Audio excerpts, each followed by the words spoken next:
Peter here with Type of Gun Works. In today's video, I want to talk about ported guns, why you should port them, things to look out for, the positives, the negatives. So let's just get straight into it. First things first, I want to thank the team here at Shooting Sports in Tampa, Kyle, Tim, Kat, Luis, all the boys here. They have allowed us access to this private range, essentially. It's a great facility. There's a big range that way, a small bay here, and then a rifle range next to us. We've been very fortunate to become friends with them, and they've allowed us access to this amazing facility. It's indoors. We're in Florida. Thankfully, it's not too hot out right now, but it does get quite warm, as a lot of you probably know. We're very fortunate to have access. Anyways, love you guys. Thank you so much. I appreciate all the support. Let's talk ported guns, right? This is a 4-inch PDP, 4-inch slide with a full-size frame, so 4-inch barrel, but holds takes the 18-round magazines. We love capacity here. It is a bone stock internal gun. Nothing has been done to it. It's a pretty much brand new gun that I purchased just to go out and port and really push the limits. Being a 4-inch barrel, we usually recommend our 6-pack port package. We try to just stick to a certain, I won't say metrics, but kind of standards. This 4-inch PDP actually got our K9 port package. K9 means essentially 9 holes in the barrel. I'm really trying to see how much juice we can get out of the squeeze with a 4-inch barrel. The only other thing that's been done to it is a Taylor Freelance magwell and the Taylor Freelance base plates. If you see my Instagram or my reels or stories, whatever, you know I had some issues with someone else, another manufacturer, where it was a fucking rattle can, and we don't like that here. We like tight tolerances. And this one, no rattle. So huge shout out to them. They make great stuff. We love their stuff. I have it on a couple other PDPs. So that is that. Externally, only thing done to it. Internal, all stock except for our, like I said, our K9 port package that hopefully will focus here. 9 holes up top. Makes this thing shoot incredibly flat if you can just grip it and fucking rip it. So let's talk about some benefits and then some negatives of porting. Some of the main benefits of porting guns is obviously you get about 30 to 34% reduction in recoil, which helps you get your sights back on target, helps you shoot faster, and in my opinion, this is a little bit debatable, depending on who you ask. It does make you a little bit more accurate because you're firing the gun a lot less to shoot said target, right? Does it make you a better shooter? No, but it aids you in certain aspects. So ported guns, they're just funner to shoot, man. Let's be honest. That's the big thing here, right? When it comes to our ports and our port packages, it's something that we strive and we're very proud of. You don't lose any factory reliability and accuracy. So there are companies out there, from what I've heard, not here to bash anybody, if ports aren't done correctly, you can run into a lot of reliability issues and a lot of accuracy issues. I've heard stories where out to 15, 20 yards, there's, massive deviations. That's usually when the ports aren't done correctly. A lot of companies, they'll cut the holes, but they won't go back in the barrel and deburr it and make it fully functional again. And then once that bullet hits that little chip of aluminum or steel, whatever the barrel's made out of, it's gonna sling that round right, left, up, down, wherever it wants to go, right? We are very proud of the quality of work that we do. So we don't have any OEM issues in terms of reliability and accuracy. We've tested probably 15, 20, 25 variations of ammo across all of our port packages and 0 issues. The only 2 issues we've had have been with Magtech and Winchester White Box, but we've also had that issue on non-ported guns, so we chalked it up to the ammo, not really the ports or the gun for that matter. So we are good to go there. Our accuracy isn't affected. We've tested out to 15, 25, 50, 100, and I think 125 at some point. Obviously, makes it a little harder to shoot when you're out at that distance, but the ports didn't cause any deviation, which is the most important thing, right? I think all ported guns, I think all guns should come ported, in my personal opinion, of course, and we can debate that in the comments if you guys would like. There's not a whole lot of downside to ported guns, in my personal opinion. The only big downside, there's 2 of them. One is they become audibly a lot louder. Obviously you have a lot more holes for expansion, which creates a volume escape, which makes things seemingly appear significantly louder than they are. And then 2, just the dirty factor. Ported guns, it's really hard to tell here, but they do get significantly dirtier on the barrel, on the slide, just the internal of the guns. But I tell people all the time, if you're maintaining your guns regularly, then it shouldn't be that big of an issue. Clean your shit and it'll run just fine. Lube it, use gun butter, that's what I recommend. Shout out to Mason and the guys over there. We put gun butter on everything. And that thing just eats, man. It's a fantastic lube. If you have some, go buy some. They're everywhere. Let's find them. Let's shoot this thing. Let's see how it goes. All right, a couple things to touch on here as we kind of get started to just sling some rounds. Like I said, brand new gun, essentially. Hasn't been ran too much. The mags also just got the Taylor Freelance base plates. This is the +0, and then we got the +3. So I don't know how this is going to go fully yet. I would assume full reliability.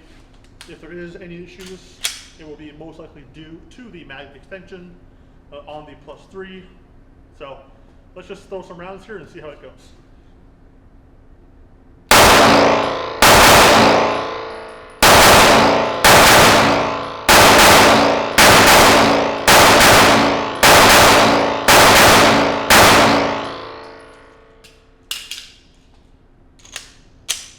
So far so good, feels really good. First failure to eject, it looks like caused by the magazine like I just mentioned. So we'll extract that. Let's resend it. It does seem to be a mag issue here.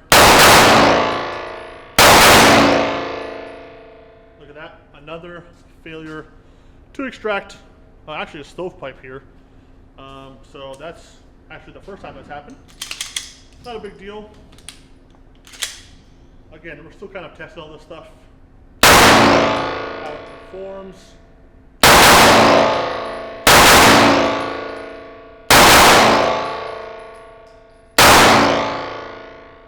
Look at that, another failure to feed, which is quite strange. Could be a spring issue. The other stock mag didn't do that. So again, I have chalked it up to the base plate here. Very strange. Let's just keep on going. That's 3 failures so far. And then 1 more there. So here's what I'm gonna do. I'm gonna switch out back to the magazine without the extension. We'll load that back up and let's see what happens. All right, so we've loaded up the 18 round mag with the +0, just the Taylor Freelance base plate so that it works with their mag well. The +3 mag gave us a ton of issues as you just saw. So let's run the factory capacity and see if anything happens. I don't suspect it to. Oh, there we go. 1 failure to feed. That's interesting. I wonder.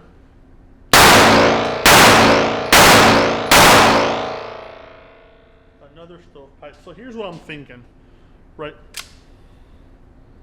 Oh, we actually got a double feed. We got a stovepipe here, and another round try to get pushed in there. So that's interesting.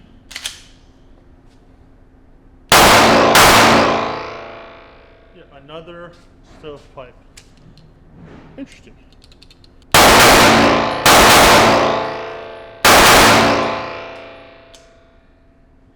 Yep, another, 1 more. Don't know why that's happening fully.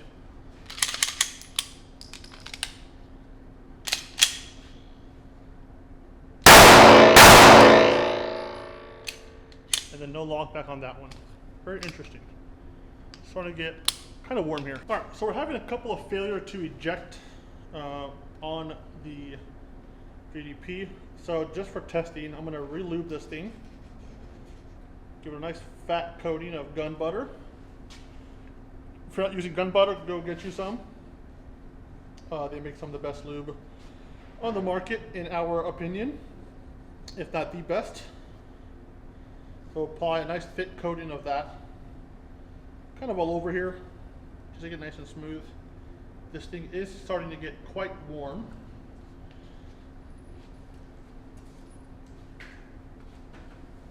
So let's reassemble.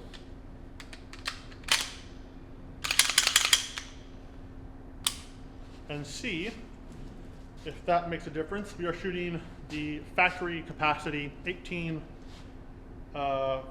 round magazine with the Taylor Freelance plate that's +0, standard capacity here. Let's see if that makes a difference.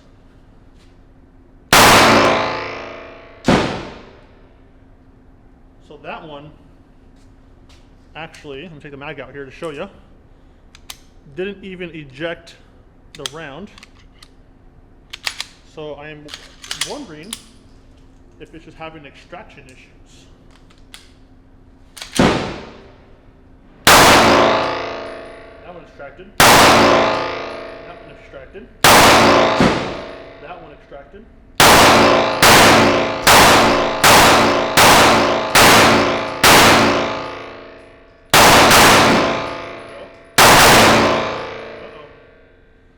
Another stovepipe here. You know, and I'm not ashamed to show these things because, again, we are still testing this size port package on this gun.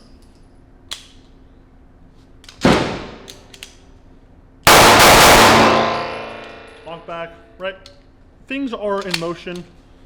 We're trying to figure this out. Here's what I think is happening. I think there's too many ports for this pound spring. These Walthers come with a 17-pound spring in them. So it might be slightly oversprung. We do have a spring coming to see if that'll fix it. All right, so here we go, full mag, 115. Let's see what we are working with here. Make sure I'm not calling any malfunctions. First one out of the gate. I think we're starting to have some extraction issues, and I'm not entirely sure why.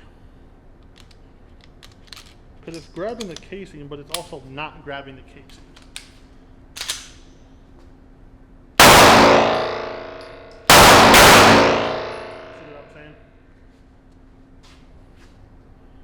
And that's okay. Listen, things like this happen because here's what's going on. It's stovepiped, but it also double fed.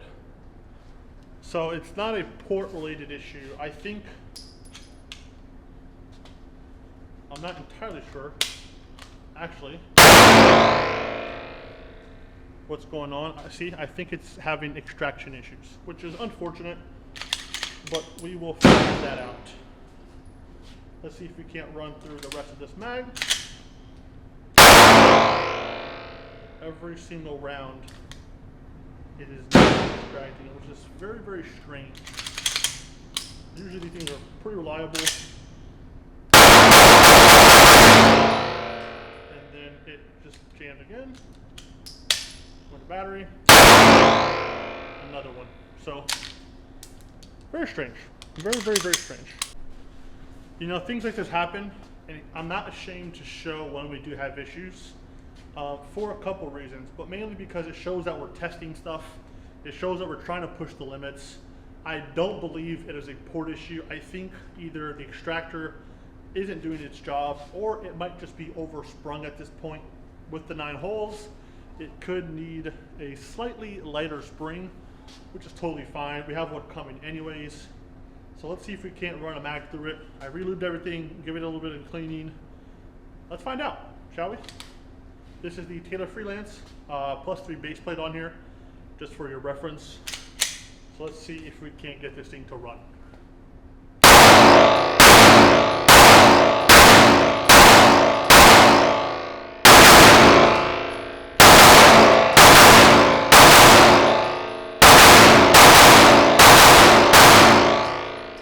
But the rest of the mag ran fine. Lock back, no issues. Here's what I think is going on. My assumption is we put too many holes and the gun's oversprung. So when the gun cycles, it's kind of hot here, or very hot here actually.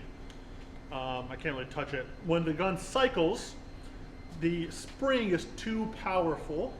There's too much poundage behind it, so it's not letting the cycle of the gun to cycle correctly, right? It's something, again, this is why we do this, and I've said this probably multiple times at this point in the video, to test. I want to get as much data behind our ports on different form factors as we can, and this just is one of those range days. It's actually kind of cool that you guys get to see this, because not a lot of companies out there show this, right? We're testing, we're developing, we're fixing, we're troubleshooting, we're doing what we can to give you guys the best product possible.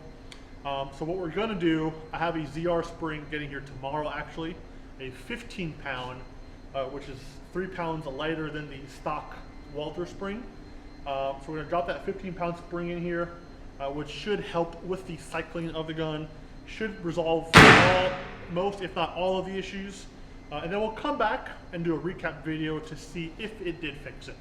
That's my assumption, right? Like I said, again, we don't ever do 9 holes on a 4-inch gun, mainly for this reason, because I think it runs into reliability issues. I'm gonna give it a deep clean here tonight as well, just to be sure nothing else is going on. But that's what we're gonna plan for.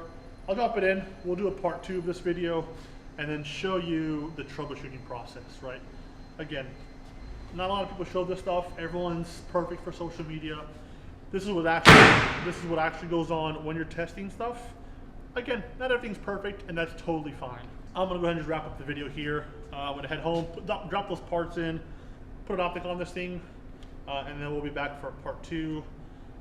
Before we go here, I wanna give a huge shout out one more time to the guys here at Shooting Sports here in Tampa for giving us access to this indoor beautiful range just for us to come out and apparently break some shit, which is totally cool with me. If you guys like the video, make sure you like, comment, subscribe, follow us on Instagram. I'll drop their links for Instagram down in the description below as well. Let me know what you guys think about this kind of format style of video.